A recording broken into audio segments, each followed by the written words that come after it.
soif de ta présence, ô Saint-Esprit, viens, souffle sur nos vies, embrasse nos cœurs, ô Seigneur, aide-nous à discerner ta volonté. Nous te remercions, Seigneur, pour ta douce présence au milieu de nous. Nous te donnons la place du roi, la place du Seigneur, celle que tu mérites. Cette place, Seigneur, que tu veux prendre dans nos vies, dans nos cœurs, dans nos cités, dans notre pays et dans notre monde. Nous voulons t'offrir pleinement cette place et te supplier de régner car tu es Dieu. Là où nous t'avons chassé de nos vies, là où nous t'avons chassé de nos nations, notre Dieu et notre Père, que Jésus vienne prendre la place du roi. Nous te remercions, ô Père, pour cette opportunité que tu nous donnes en ce jour de célébrer ta sainteté, de contempler les mystères de ta grâce, de goûter au bonheur, de recevoir le don parfait de Dieu, le Saint-Esprit. Nous te saluons, Seigneur, nous t'acclamons, nous t'aimons et nous t'offrons toute la gloire, car tu es Dieu, vivant pour les siècles des siècles. Amen. Alléluia. Alléluia. La figure d'Ézéchiel. En Ézéchiel 1er, à partir du verset 28, Ézéchiel fait une expérience. C'est celle de rencontrer, de se retrouver face à la gloire de Dieu. Et on dit que lorsque Ézéchiel s'est retrouvé face à la gloire de Dieu, il s'est jeté par terre. Et en ce moment-là, il a entendu une voix qui a commencé à lui parler. Chapitre 2, verset 1. La parole dit, « Fils d'homme, tiens-toi debout, je vais te parler. » Je voudrais qu'on s'arrête sur ce verset avant de poursuivre jusqu'au verset 37 qui dit « Fils d'homme, prophétise. » Première expérience d'Ézéchiel, c'est de faire une rencontre. Et c'est capital pour chacun de nous. « Fils d'homme, lève-toi, mets-toi debout, je vais te parler. » Là, on est dans une structure de position. Il rencontre Dieu dans sa gloire. Premier signe, il tombe par terre. Signe de la crainte de Dieu. Frères, nous ne pouvons pas rester dans la présence de Dieu en étant indifférents, apathiques et tout simplement comme si Dieu n'était pas là. Il y a quelque chose qui nous remue. La première expérience, c'est celle de la crainte de Dieu devant la sainteté d'un si grand Dieu.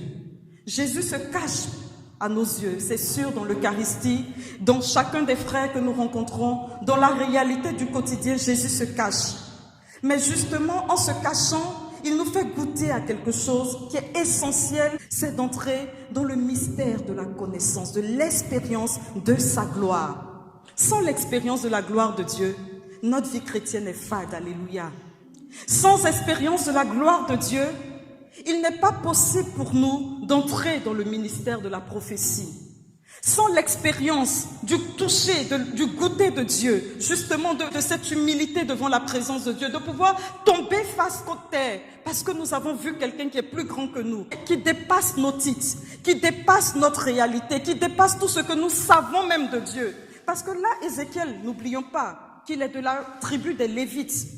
Il est fils de prêtre, donc il est héritier du sacerdoce. Et malgré ça, Ézéchiel avait besoin de faire une expérience de la gloire de Dieu avant que Dieu ne commence à lui parler.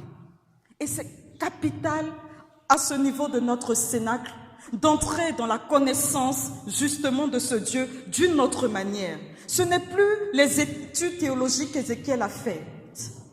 Ce n'est plus le catéchisme qu'il a appris.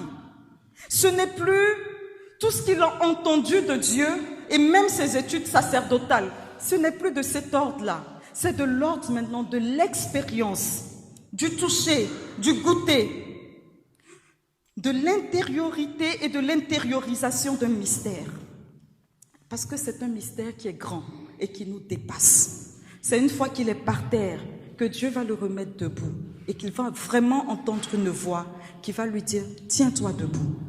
Là maintenant que tu as compris que toi, Ézéchiel, tu as besoin d'un passage de ma part dans ta vie, je peux te mettre debout position essentielle pour un témoin et pour un prophète. C'est une qualité intérieure, cette position debout.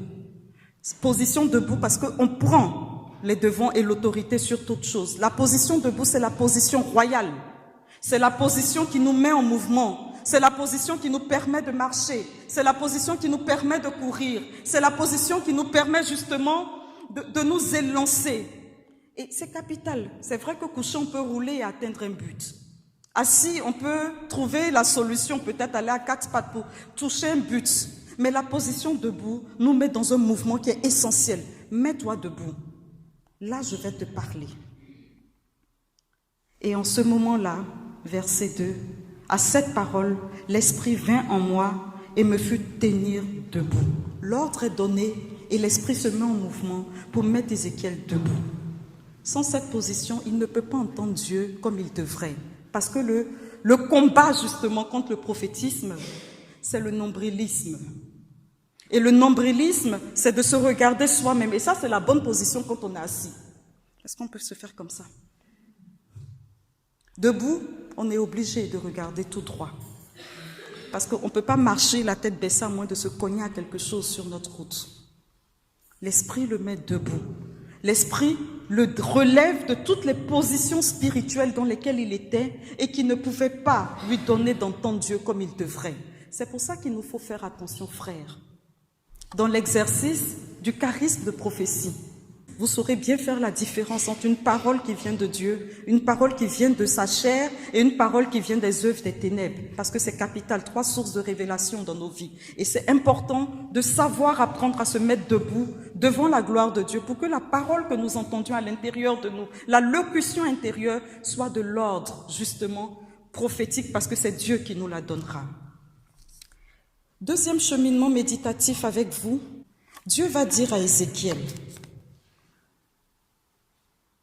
à partir du verset 8. « Et toi, fils d'homme, écoute. » Donc, si vous écrivez, vous notez le grand mot « écoute » dans vos carnets. Donc, voir la gloire de Dieu, debout, écouter. Et ensuite, il va lui dire « Ne sois pas rebelle. Comme cette engeance de rebelle, ouvre la bouche et mange ce que je te donne. » Là, il y a une démarcation que Dieu demande. Il y a une démarcation que Dieu demande à Ézéchiel. Ne sois pas rebelle, comme ceux avec qui tu peux vivre au quotidien. Ne sois pas rebelle en te conformant à l'esprit du monde dans lequel tu es. Romains, le chapitre 12, à partir du verset 1. Laissez-vous transformer par le renouvellement de l'intelligence. Écoute, ne sois pas rebelle comme ceux avec qui tu peux vivre au quotidien. Et c'est pour cela qu'il te faut manger ce que je vais te donner. Parce qu'après avoir écouté, après avoir été debout, après avoir vu la gloire de Dieu, il est essentiel de manger. Parce que la parole, quand il dit « Fils d'homme, prophétise et dit », ce n'est pas une parole humaine, ce n'est pas la parole de ton intelligence, la parole que tu as calculée.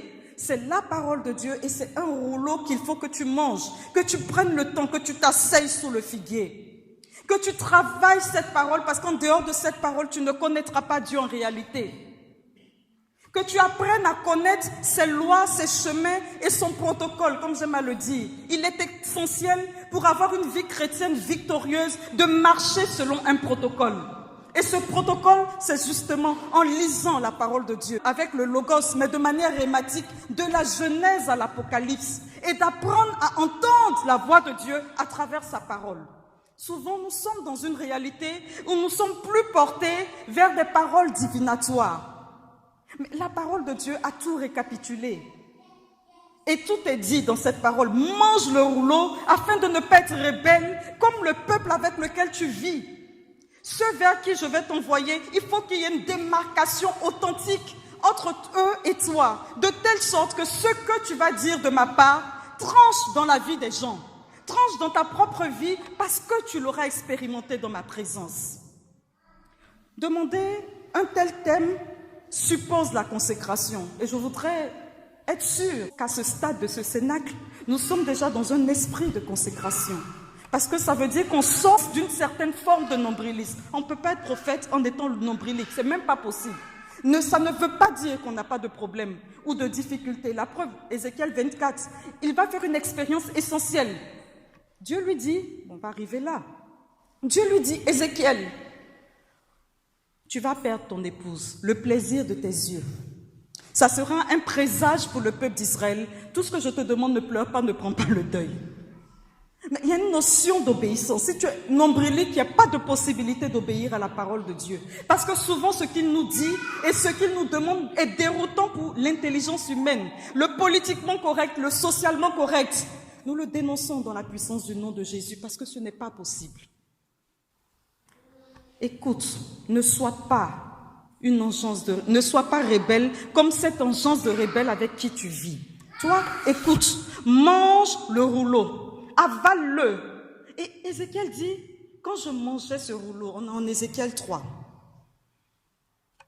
en ce moment-là, ça a le goût du miel dans sa bouche.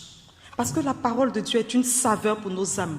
On parle d'Hérode, on dit qu'il était un peu apostat, un peu particulier. Mais il aimait entendre Jean-Baptiste, même s'il a mis sa tête sur un plateau. C'est sûr que la parole de Dieu, même quand elle nous dérange, il y a quelque chose qui est de l'ordre du délice. Hier, je discutais avec une de mes accompagnées et elle me disait, j'ai une de mes amies qui m'a reproché, maintenant que son amie a rencontré Jésus, d'ailleurs qui était dans la franc-maçonnerie pendant des années, et qui m'a reproché de ne lui avoir jamais parlé de Dieu. Elle ne comprend pas comment je peux être chrétienne, je ne lui parle pas de Dieu. Elle me l'a reproché parce que maintenant qu'elle a découvert Jésus, elle ne peut pas comprendre que moi j'ai eu ce trésor, j'ai fait des retraites, j'ai entendu des enseignements et que je n'ai pas été capable de lui en parler alors qu'on est amis, qu'on se voit régulièrement, qu'on mange ensemble, on dîne ensemble, on déjeune ensemble, on va faire plein de coups ensemble, tout ensemble, sauf le partage de la parole de Dieu. Ça m'a fait réfléchir. Et tout à l'heure en venant, j'ai eu un témoignage qui m'a encore fait réfléchir sur le sens prophétique, même si ça dérange. Qui dit, mais j'adore.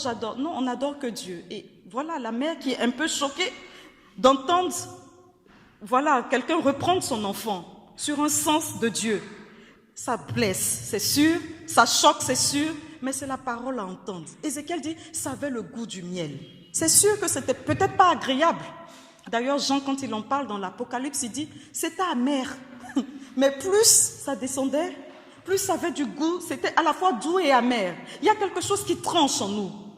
Et ce n'est pas possible pour nous d'entrer dans un tel thème et de rêver, pardon de le dire comme ça, à exercer dans le prophétisme s'il n'y a pas justement cette démarcation et cette mort au monde. Cette mort au politiquement correct, au socialement correct. Je me souviens une fois, dans mon labo, j'avais besoin qu'on me débloque une situation. Et j'arrive devant la dame. Elle me dit, c'est pas du tout possible, il n'y a pas de date possible pour vous maintenant, il faut attendre. Moi, j'avais besoin du truc mercredi. C'est pas possible, il faut attendre jusqu'au X, à quelle date? Mais c'est pas possible, moi j'ai besoin de ça mercredi. Désolée madame, tout est plein, c'est pas possible. Mon Dieu, j'ai crié comme si, je sais pas pourquoi, mais j'ai hurlé, mon Dieu, fais quelque chose. Et il me répond, il n'a rien à foutre là-dedans. Je dis, ah oui, peut-être pour vous, il n'a rien à foutre là-dedans, mais pour moi, j'ai tout à gagner à crier mon Dieu. Et je recrie, mon Dieu, fais quelque chose. Dans les minutes qui suivent, elle dit, eh bien, je veux croire qu'il existe vraiment votre Dieu, parce que là, si vous êtes disponible demain à 11h, il y a quelqu'un qui vient de sauter, qui vient d'annuler son rendez-vous. Vous êtes d'accord? Oui, je suis d'accord. Mais vous voyez qu'il est important pour moi de dire, mon Dieu, enfin, je n'ai pas la même conviction que vous, mais je constate que ça marche. Peut-être que j'aurai le courage de le crier aussi à des circonstances, dans des circonstances bien données. C'est un réflexe. Le politiquement correct, vouloir faire plaisir, c'est pas possible. Ézéchiel mange le rouleau. Après avoir mangé le rouleau et qu'il ait été dans la démarcation prophétique, en Ézéchiel 3, verset 16, on évolue jusqu'au verset 37, si on a le temps, il dit, je t'établis guetteur. Vous voyez, on évolue, hein. Je récapitule, premièrement, il voit la gloire de Dieu, il tombe, on le relève, on lui dit debout, je veux te parler. Ensuite, écoute, ne sois pas un rebelle comme cette agence de rebelles. Et maintenant, je t'établis comme guetteur. C'est-à-dire, je te donne un regard pénétrant pour dévancer les événements dans lesquels tu es, pour dévancer la réalité de la société. Et Dieu lui dira, ça c'était au bout de 7 jours. fils d'homme, je fais de toi un guetteur pour la maison d'Israël. Lorsque tu entendras une parole de ma bouche, tu les avertiras de ma part. Vous voyez, le silence coupable n'a plus sa place là. Le silence correct n'a plus sa place. Et d'ailleurs, c'est parce que nous sommes un peu dans le politiquement correct, un peu trop là justement, qu'on voit une montée justement de spiritualité, parce que l'âme est faite pour vivre Dieu. Elle ne vivra pas Dieu, elle va chercher Dieu ailleurs, dans des choses qui ne confessent pas Dieu. Je t'établis guetteur, ce que tu entendras de ma part, ce que tu verras, je te dirai, va le leur dire. Vous voyez, un cénacle, certainement vous en avez fait un l'année dernière, et vous en faites un cette année. Ce n'est pas pour la joie d'être ensemble et de lever les mains en priant. À toi, louange et gloire. À toi, puissance. C'est très, oui, ça nous touche, ça nous fait du bien. Mais ce n'est pas le but. Le but, c'est d'être enfermé dans la chambre haute avec la Vierge. Et on nous l'a dit hier, sortir pour porter un témoignage qui est authentique. Vous voyez, nous les chrétiens, notre tête est mise à prix. Quel est le langage qu'on veut avoir? Le langage râleur, c'est pas possible même si on est français. C'est pas possible. C'est un langage de vérité, un langage qui tranche. Jean-Baptiste dit à Hérode, tu n'as pas le droit. Non, le prophète, c'est quelqu'un qui dénonce. C'est quelqu'un qui dénonce, pas pour condamner, pas pour détruire, mais en vue d'annoncer une nouvelle qui est authentiquement bonne. C'est la nouvelle de l'acceptation du Christ qui est mort et ressuscité pour nous. Je t'établis guetteur. Les paroles que tu entendras de ma part, de ma bouche, tu les avertiras de ma part. Si je dis au méchant, tu vas mourir et que tu ne l'avertisses pas, si tu ne lui dis pas d'abandonner sa conduite mauvaise afin qu'il vive, lui le méchant, il mourra de son péché. Mais toi, je demanderai compte de son sang. Ah, je ne sais pas pourquoi Père Vincent nous propose thème de ce type. On n'a pas envie de mourir à la place des autres. C'est pas possible. Nous, on n'a pas envie d'être dérangé. Chacun veut rester bien chez soi. Moi, j'ai pas envie d'avoir d'histoire avec qui que ce soit à dénoncer quelque chose qui ne va pas dans sa vie ou à annoncer une parole qu'il n'a pas envie d'entendre. Je te demanderai le compte de son sang. Nous avons la responsabilité de nos frères et sœurs. Nous avons la responsabilité du salut du monde à qui nous devons donner Jésus-Christ, qui est mort et ressuscité pour notre salut. Il dit, je te demanderai compte de son sang. Au contraire, si tu avertis le méchant et qu'il ne se détourne pas de sa méchanceté et de sa conduite mauvaise, lui mourra de son péché, mais toi, tu auras sauvé ta vie. Si le juste se détourne de sa justice et fait le mal, je le ferai trébucher, il mourra. Parce que tu ne l'auras pas averti, il mourra de son péché et l'on ne se souviendra plus de la justice qu'il avait pratiquée. Mais à toi, je demanderai compte de son sang. Cinquième expérience d'Ézéchiel. Ézéchiel 3, verset 22. La main du Seigneur se posa sur moi. Il me dit, lève-toi et sors dans la vallée. Vous voyez, c'est bizarre pour qu'on nous donne ce thème ce soir. Sors dans la vallée. Là, je te parlerai. Vous imaginez, premièrement, il était debout, on lui parle. Maintenant, on lui dit, lève-toi et va dans la vallée. Bon, je ne sais pas s'il y a des géographes ici, mais la vallée, vous voyez un peu ce que c'est. On parle souvent de la vallée des larmes, la vallée des lamentations. La vallée, c'est quelque chose qui n'est pas forcément agréable, la vallée. Mais c'est là, il dit, lève-toi, allons dans la vallée. C'est là que je te parlerai. Et la vallée, c'est vraiment le creuset. C'est le lieu où les morts ressuscitent, en tout cas par rapport à la Bible, tel que la Bible en parle en Joël 4, verset 12, le lieu où, justement, Dieu entre en jugement avec son peuple. Donc on parle de la vallée de Josaphat, la vallée de Cédron, cette vallée que Jésus devait traverser en allant au mont des Oliviers. Va dans la vallée, c'est là que je vais te parler. Frère, sœur, dans quelle vallée te trouves-tu ce soir? Quel est le combat de ta vie? Parce que la vallée, c'est le lieu du combat. David dit, lorsque je traverse les ravins, la vallée de la mort, je ne crains aucun mal. Parce que c'est un passage obligé et difficile. Un passage justement dans lequel, par moments, nous tombons dans la récrimination, dans la lamentation, parce que nous ne comprenons pas ce qui nous arrive. Mais il dit, c'est là que je veux te parler.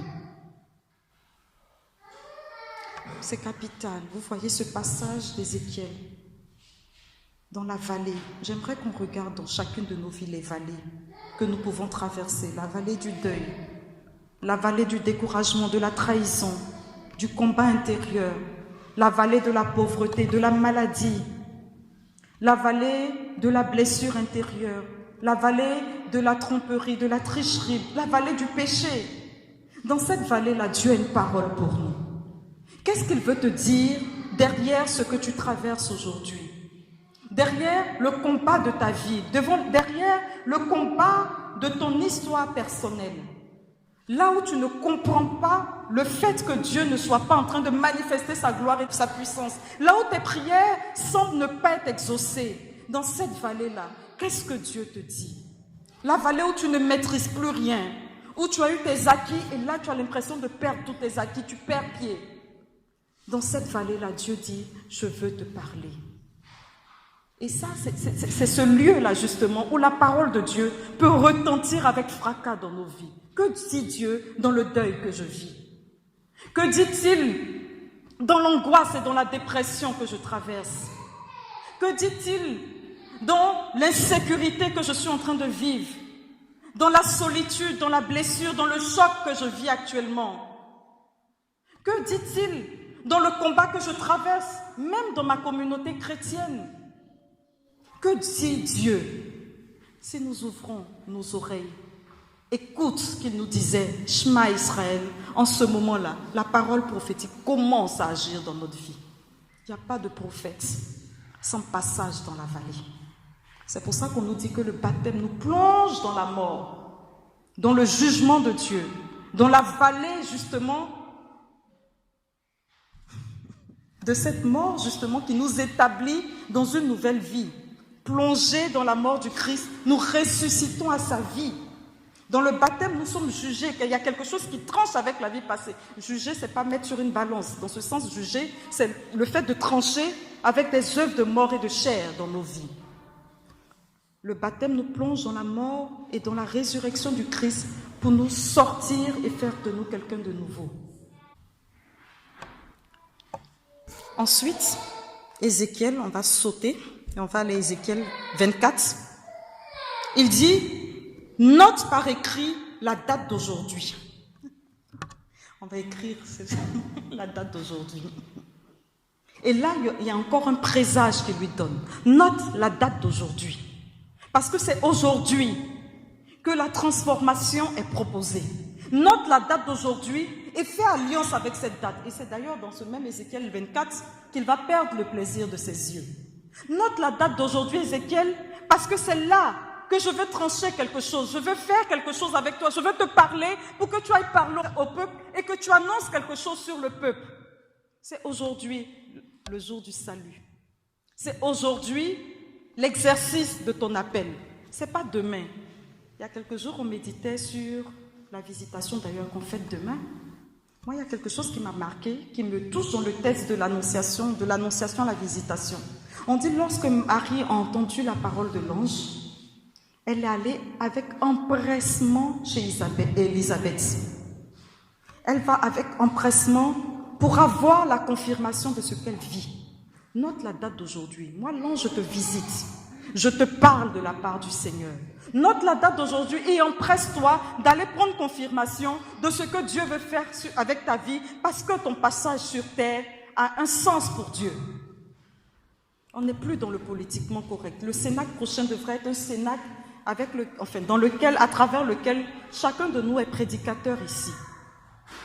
En tout cas, chacun de nous est proposé comme prédicateur. Il ne faut pas aller chercher à Paris. Il y en a plusieurs. Le Cénacle de l'année prochaine, chacun de nous devrait être celui qui conduit la prière ici, qui conduit les chants. Fils d'homme, tu es exercé aujourd'hui pour que demain, c'est toi qui prennes le relais. Nous sommes dans une course de relais. Et c'est capital. Ah oui, on va prier pour ça. Le sens de la consécration, le sens justement du témoignage chrétien, la soif de donner Dieu, le zèle pour la maison de Dieu. Note par écrit la date d'aujourd'hui. Ézéchiel, c'est quelqu'un qui me touche parce que quand on lit tout le livre d'Ézéchiel, on se rend compte qu'il est très historique et très méthodique. La mémoire est importante. Il dit le 11e jour de... faut lire tout. Hein. Je ne sais pas si vous avez lu tout le livre d'Ézéchiel, mais moi, ça m'a impressionné.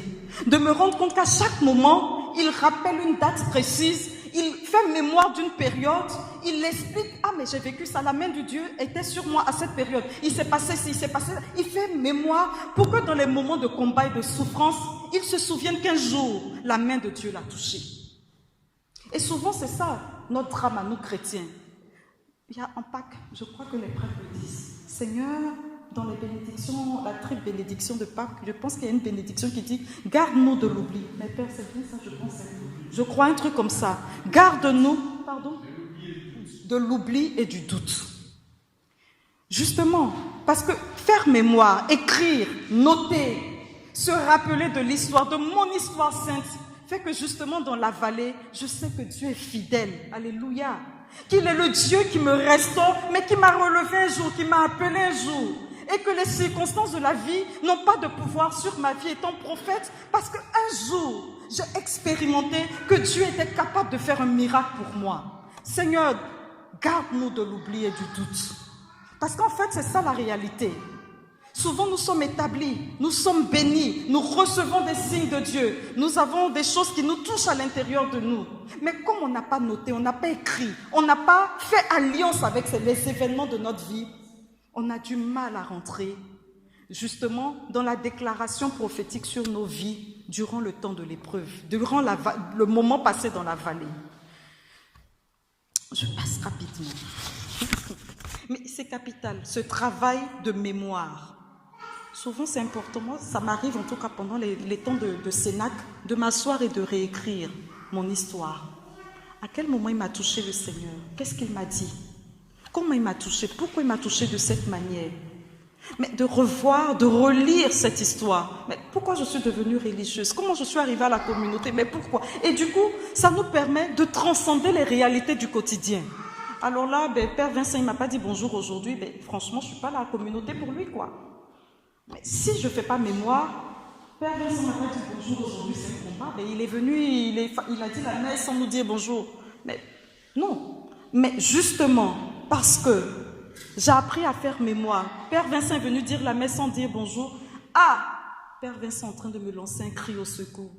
T'inquiète. Il me lance un cri au secours parce que derrière chaque événement, il y a une parole de Dieu pour moi. Chaque événement, je vous dis mes frères, il y a une parole de Dieu pour moi derrière chaque événement de ma vie. Chaque événement de ma vie. C'est qu'on va nous dire, oh, il se fait le spirituel. Non, non, non, pas du tout. Pourquoi ce frère est passé sans me dire bonjour? La parole de Dieu va peut-être me dire, là, c'est peut-être toi qui dois courir lui dire bonjour. D'habitude, il te dit tout le temps bonjour. Aujourd'hui, tu n'as pas dit bonjour, il y a un exercice spirituel à faire à ton niveau. La parole de Dieu nous challenge toujours. Faire mémoire et écouter Dieu dans ce qu'il nous dit. On nous a donné comme vision, c'est ce que Père Vincent a donné, le baptême, enfin, l'onction prophétique dans la vie du baptisé. Donc, je vais terminer rapidement avec ça. J'ai une conviction personnelle. Je ne sais pas si c'est parce que j'ai été baptisée adulte. Il y en a qui ont été baptisés adultes ici. Amen. Bon, ceux qui n'ont pas été baptisés adultes, on va demander aux prêtres de nous inviter à une cérémonie de baptême. Mais c'est une grâce d'avoir été baptisé bébé. On va demander aux prêtres de nous refaire vivre. Je ne sais pas, peut-être qu'il crée le jour qu'il a un baptême. Voilà, toute la paroisse aujourd'hui, notre exercice spirituel, on va revenir vivre la grâce du baptême. Il y a un moment où on nous dit, tu es prêtre, prophète et roi. Et qu'est-ce qui se passe à ce moment-là? Leçon de catéchisme ou liturgique? Qu'est-ce qu'il fait le prêtre ce jour-là? Quand il donne ces 3 mots, qu'est-ce que le prêtre fait? Vous vous souvenez pas? Personne ne s'en souvient. Allez, il n'y a pas de catéchiste ici. Le prêtre prend de l'huile, n'est-ce pas? L'onction d'huile. Le Saint-Crème. Et qu'est-ce qu'il nous fait? Une onction. Et avec, il fait quoi? Un signe sur notre front. Il nous marque d'une marque indélébile de la grâce divine sur notre vie. Et il proclame sur nos vies prêtre, prophète et roi. Pas le temps de développer.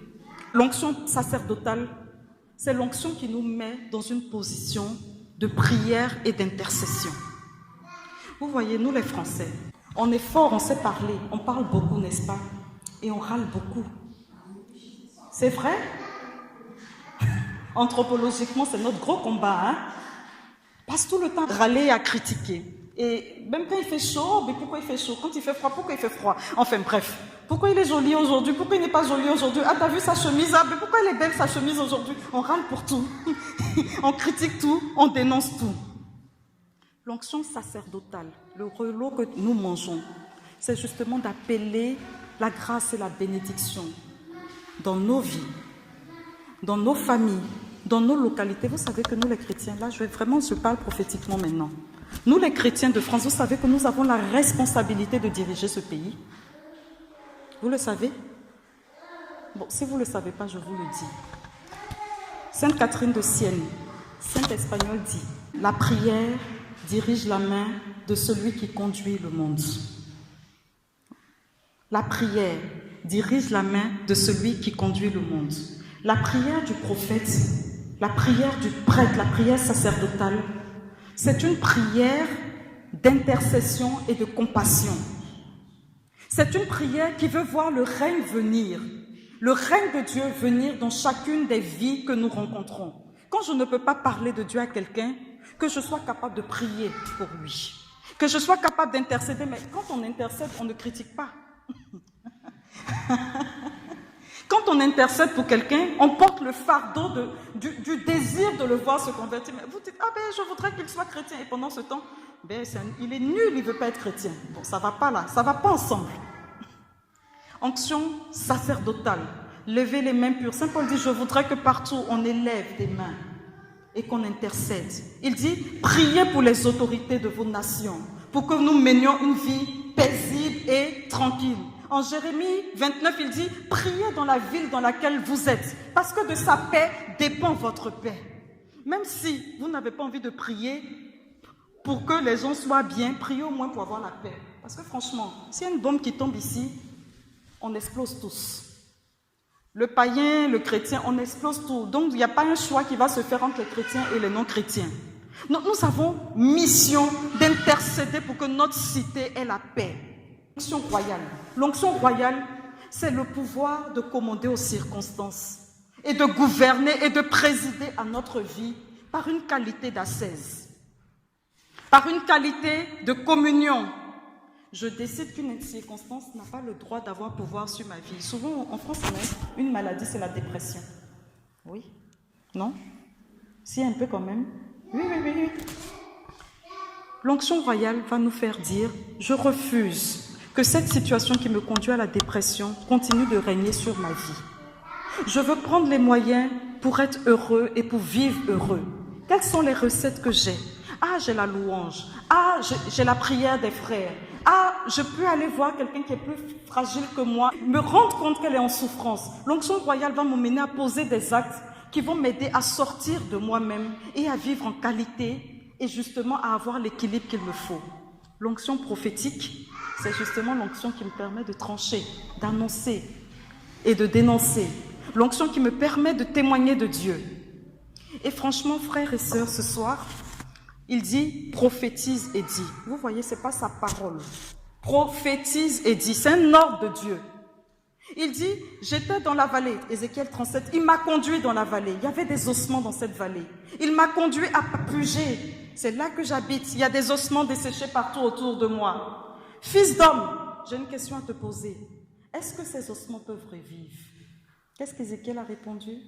Seigneur, c'est toi qui le sais. C'est toi qui le sais. Parle à ces ossements. Dis-leur. Vous voyez, c'est essentiel que la parole que nous annoncions soit une parole qui nous vienne de Dieu. Et Ézéchiel, je termine avec ça. Tout le livre d'Ézéchiel, prenez tout le livre d'Ézéchiel. Peut-être que vous allez faire une étude biblique avec. Dans tout le livre d'Ézéchiel, il va dire, la parole de Dieu me fut adressée en ces termes.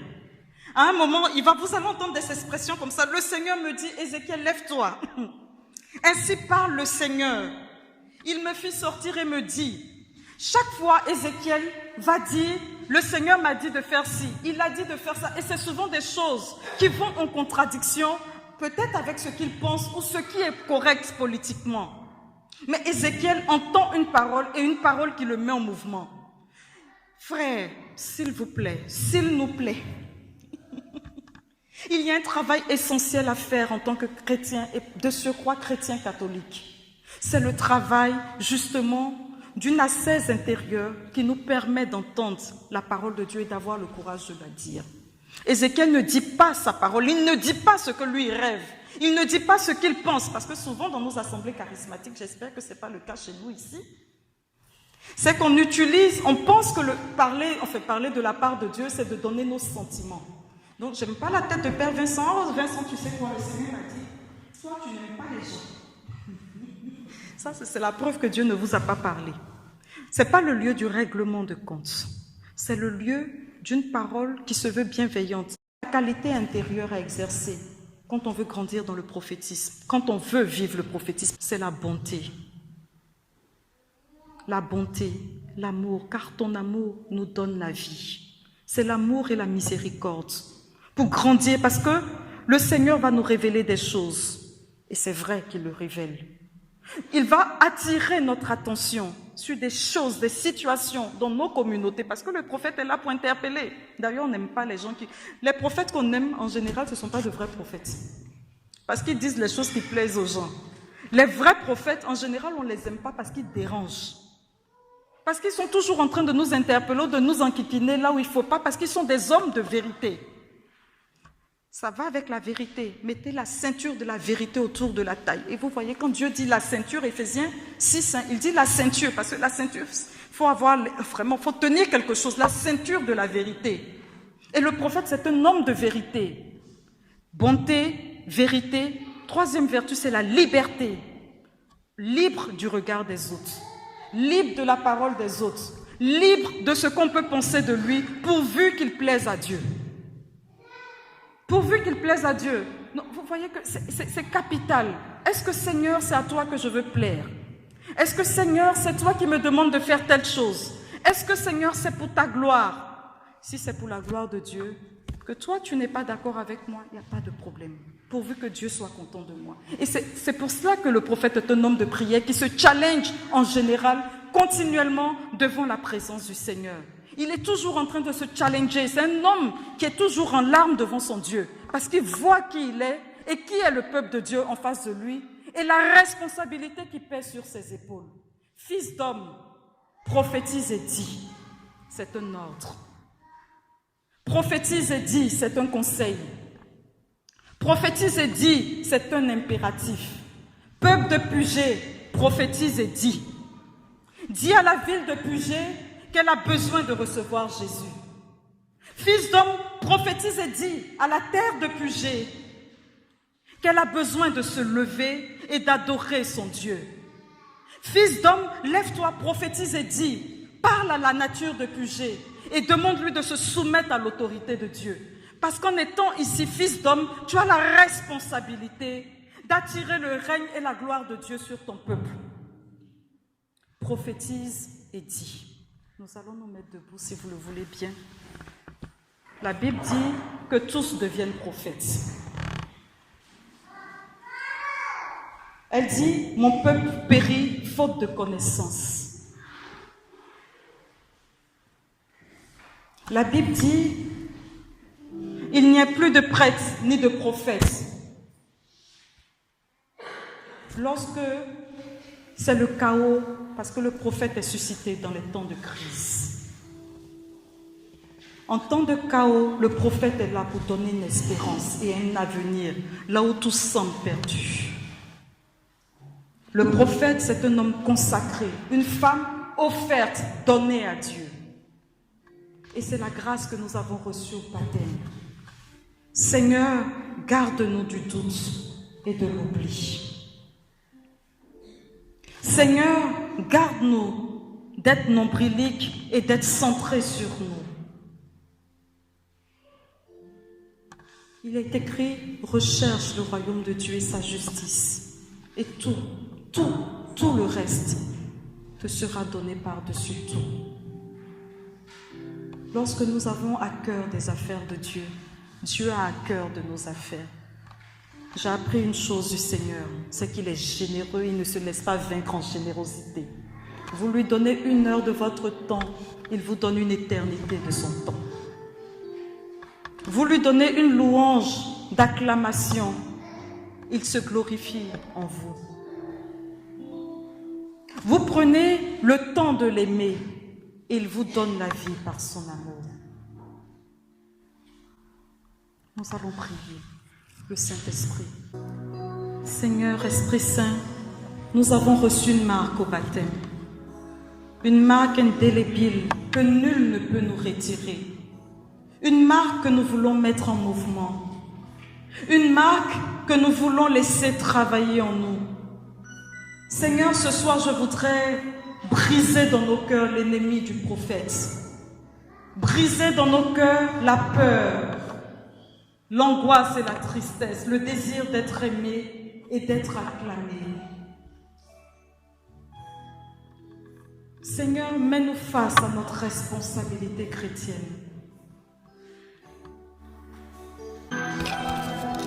Nous te remercions, Seigneur, pour tant d'amour et de miséricorde. Seigneur, nous prions pour que ton peuple entre dans une destinée nouvelle. Qu'il se lève dans cette église Saint-Jacques de Puget. Qu'il se lève dans cette paroisse, Seigneur, des prophètes, des intercesseurs, des rois, des personnes, ô notre Dieu et notre Père, qui font la joie de cette église. Nous te remercions parce que tu es fidèle. Nous te remercions pour le travail de ta grâce et nous voulons invoquer maintenant la prière de Marie. Demander à Marie de consolider les acquis vécus dans ce cénacle. Depuis le premier jour jusqu'au dernier jour, qu'elle sécurise les acquis de Dieu dans nos vies et qu'il sorte de ce cénacle le témoignage prophétique à rendre à Jésus-Christ. Car il est écrit, le témoignage que nous avons à rendre à Jésus, c'est l'esprit de prophétie. Que des hommes et des femmes sortent de cette église en étant marqués, ô notre Dieu, mais surtout en prenant conscience de tous les commencements que tu entreprends dans leur vie. J'appelle, Seigneur, ta paix et ta victoire, que chacun de nous soit gardé du doute et de l'erreur, que chacun de nous soit gardé de l'oubli. Je prie pour que la prière de Marie continue une œuvre de tendresse dans notre nuit, dans toutes nos nuits, que nous soyons ouverts à des songes, à des révélations, à la vérité de la parole, à des paroles de consolation. Que le Seigneur touche nos cœurs et nous inspire pour que le monde reçoive la révélation des fils de Dieu. Seigneur, je demande un esprit de connaissance, un esprit de soutien, un esprit vif, un esprit de discernement sur notre assemblée. Que des songes, des visions, des paroles, Seigneur, des locutions intérieures jaillissent en nous. Que des réalités spirituelles nous soient communiquées. Seigneur, nous sommes dans les temps de la permanence de l'onction. Et je prie pour que cette onction soit au rendez-vous de la grâce dans nos vies. Nous sommes dans les temps, Seigneur, du renouveau mystique. Et je prie, Seigneur, pour que des hommes et des femmes enracinés par toi, Seigneur, s'élèvent de cette église et que les témoignages chrétiens soient authentiques. Viens authentifier, Seigneur, notre marche à ta suite. Viens nous consacrer, viens nous mettre à part. Viens nous libérer de la peur du danger, de la peur du témoignage. Donne-nous, Seigneur, la grâce de ramer en contre-courant avec les réalités de ce monde. Viens trancher dans nos vies et viens trancher par nos vies. Nous te le demandons par la prière de Marie, Mère du bon conseil, Notre-Dame de la piété, Notre-Dame du renouveau, Marie, prophète des nations, nous prions pour qu'elle sache reconnaître notre besoin de toi et te rappelle continuellement que nous avons besoin du vin de ta grâce. Je vous salue Marie, pleine de grâce. Le Seigneur est avec vous. Vous êtes bénie en toutes les femmes, et Jésus, le fruit de vos entrailles, est béni. Sainte Marie, Mère de Dieu, priez pour nous pauvres pécheurs, maintenant et à l'heure de notre mort. Amen. Je prie, Seigneur, pour le prêtre de cette paroisse. Je prie, mon Dieu, pour que tu multiplies dons et charismes dans sa vie, que tu le reposes de toute forme de fatigue, Seigneur missionnaire, et que son prophétisme se déploie pour son peuple. Seigneur, merci de l'établir de la tête jusqu'aux pieds, de faire de lui, Seigneur, un homme de valeur, un homme qui grandisse dans une qualité en toi. Notre Dieu, que sa parole ne souffre d'aucune contradiction. Parce que notre Dieu, tu as dit, prophétise et dis. Que chacune de ces paroles soit accompagnée de signes, de prodiges, de conversion, de guérison, de libération, et qu'un peuple soit gagné à toi, Pugé. Seigneur, que toutes les célébrations eucharistiques dans ce lieu, notre Dieu soit accompagné d'une onction de joie, d'une onction de consolation, d'une onction prophétique qui maintient le réveil, Seigneur, dans une paroisse et dans une cité. Et que le réveil, Seigneur, découle sur tout ce doyenné, sur toute cette région qui nous accueille. Nous te le demandons par la prière de Marie. Je vous salue Marie, pleine de grâce, le Seigneur est avec vous. Vous êtes bénie en toutes les femmes, et Jésus, le fruit de vos entrailles, est béni. Sainte Marie, Mère de Dieu, priez pour nous, pauvres pécheurs, maintenant et à l'heure de notre mort. Amen. Nous appelons le réveil spirituel sur la France, sur notre pays, et nous prophétisons, nous disons à cette nation de se soumettre à l'autorité de Jésus-Christ de Nazareth. Nous prions pour que cette nation soit une oasis de paix, de tendresse, parce que des hommes et des femmes lèvent les mains vers toi, Seigneur, pour rappeler ta faveur et ton onction.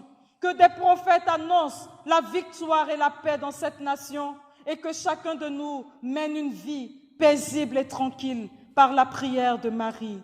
Je vous salue Marie, pleine de grâce, le Seigneur est avec vous. Vous êtes bénie en toutes les femmes, et Jésus, le fruit de vos entrailles, est béni. Sainte Marie, Mère de Dieu, priez pour nous, pauvres pécheurs, maintenant et à l'heure de notre mort. Gloire au Père, au Fils et au Saint-Esprit.